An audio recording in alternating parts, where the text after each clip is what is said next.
I'm Wally from Black Dot Energy, and this is the technical maintenance training videos for WITS Junction campus.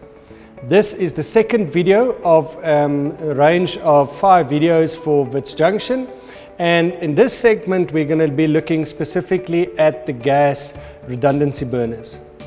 The gas burners has in fact got a capacity to run this entire plant just on its own.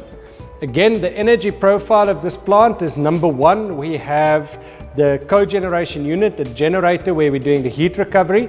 That's our main energy source. Secondary, we have got the solar system, 600 square meters of solar, which also charges the system during the day. The cogeneration is 24 hours. And this is our backup redundancy. If for whatever reason we have overcast weather for a few days and there's a problem with the generator, the gas burners has got the capacity to run this entire plant just on its own. So here are the key components that you need to look at when we look at the gas burners. Number 1, in our first video, we said where is the critical components of shutting down the plant, and also establishing where the problem is if there is complaints of cold water going to the student residences. So we said if you have identified on the temperature gauges that in fact the system does not have hot water, it's not being charged, this is one of the key areas that we look at. So let's start with the sort of visual checks that you'll do when we start looking at the gas system. By the way, this is not on currently because the system has been running all day. The tanks are all hot, but I'm just going to go and run through the measures and check what is wrong or what could be wrong. So the first check that we need to do is in fact, is the valve of the gas open? So here's the main valve coming into the gas burner lines, and we need to ensure that this valve is open. If it's in a linear position with the gas line, it in fact is open. If it was cross-directional, it means that it's closed, but that's the open position. Now, if the valve is open, we need to obviously check, is there gas in the line? So the next item is a pressure gauge, but now notice that this gauge currently is at 0. The way that we see if there is pressure, you need to press the little button on the side, and if I press that in, we can see that the pressure in the line is in fact 3 bar. So that then shows us that there is pressure in the gas line.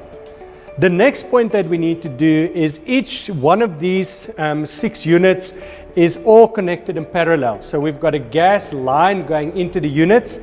That needs to be open, and there's a little tag that says it always needs to be normally open, and then the cold and hot water going into these units. And that's exactly similar to all 6 of the burners.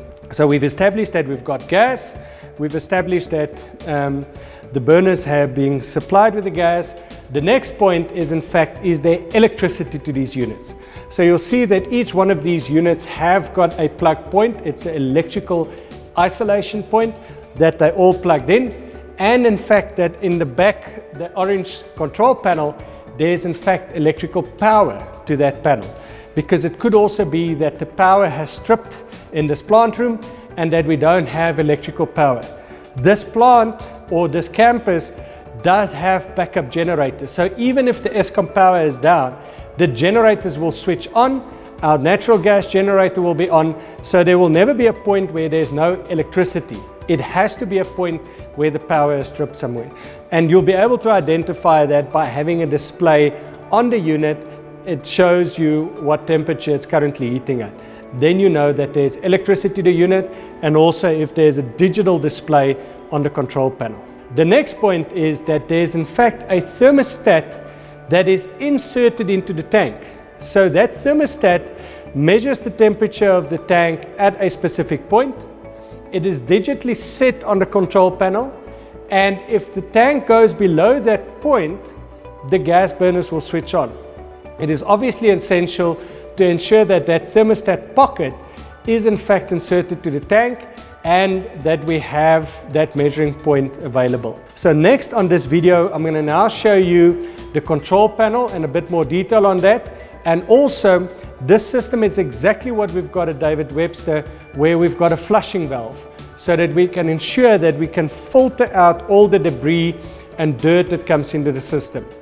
Also here we have this small little filter at the bottom of the unit.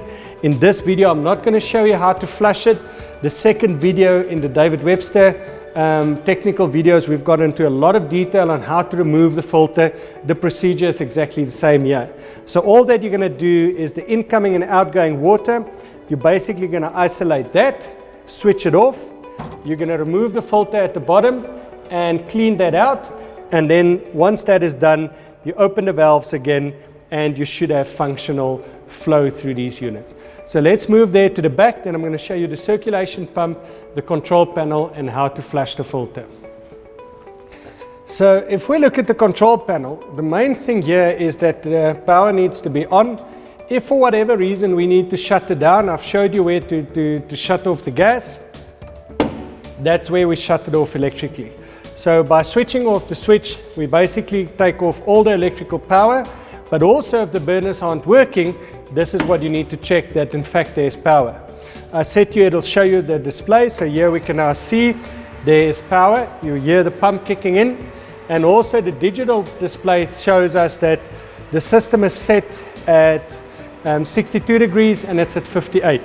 So now the burners are firing up, and that's how we know that the system is functional. Let's just talk about the basic principles of how the gas works. I've said to you that in the tank there is a thermostat.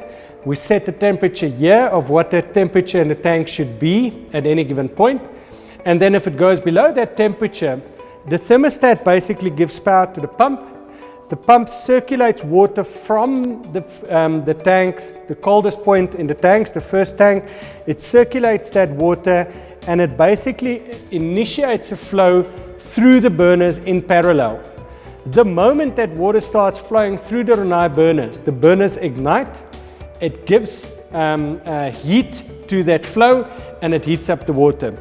When that water then is heated, it returns in a main line which goes into our last tank, and also the point where we extract water to the ring main. The reason for that is it's an instantaneous heating of water that can be circulated into our ring main system.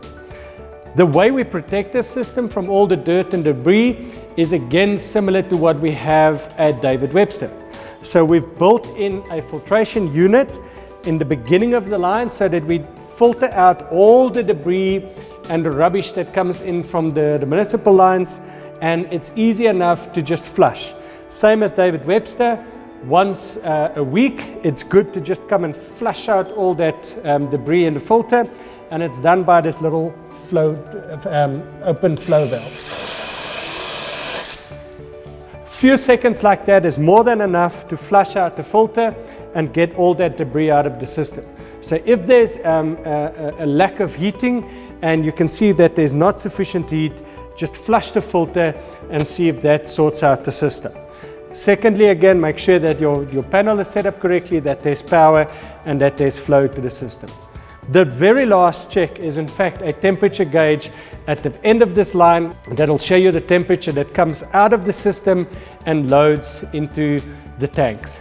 If this is all functional, we need to then go to the second point or the third point, which is in fact the cogeneration unit that we'll address in our next video, and also the solar we'll also address in our next video, that you need to check is these energy sources in fact functional and working to contribute energy to the system.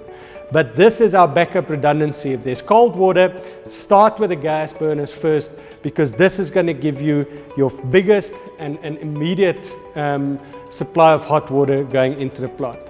I trust this video has been quite insightful.